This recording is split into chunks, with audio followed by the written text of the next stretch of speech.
Hey AI, help me to generate a dashboard for this report.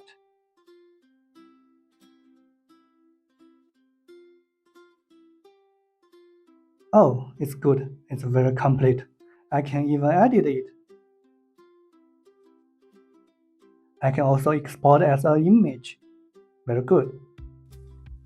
So this is a very popular way that how AI helped us. That is, they can just interact apps and generate the output for you. How we implement it? So the key is you have to give AI the ability to awake apps and send data to it. So how to do that? That is deeplink. You don't have to know what deeplink is. You can just treat it as a web link. Well, it is opening an app, but not a web page. Your job is to teach your AI what is the format of the deeplink to awake corresponding apps. For example, a chart maker app called Fast Chart, he published his deeplink, and you just copy the deeplink schema to AI.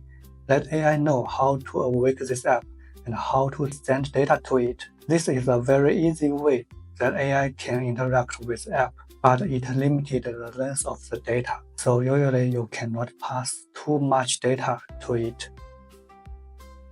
So how can we solve the data limitation? You can add a cloud. Ask AI to save the data to a cloud, and the cloud can return a key. You can just append the key to the deeplink and send it to the app. Once the app is awake, he just uses this key to fetch the data from the cloud. So this is a very flexible way that you can send tons of data to the app, and you can make the data persistable. But what about the cons? Well, it will slow down your flows because you have to upload the data and the app have to download the data. It takes a bit of time. And by the way, have you thought about, is it always necessary to open app so can we finish your job?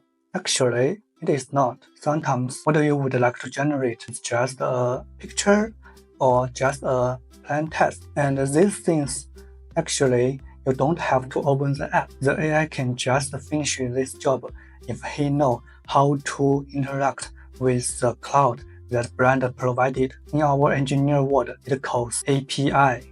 Well, go back to our topic. There is another way to send data to apps. That is, you can tell AI to save the data to your local, and then you just append the path to the deeplink and send it to the app. Once the app awake, he just reads this path and gets the data. Then he knows how to finish his job. This is also a very flexible way, but the cons is access limitation. As we know, nowadays, no matter iOS, Android, macOS, all of them have a very strict permission to read files.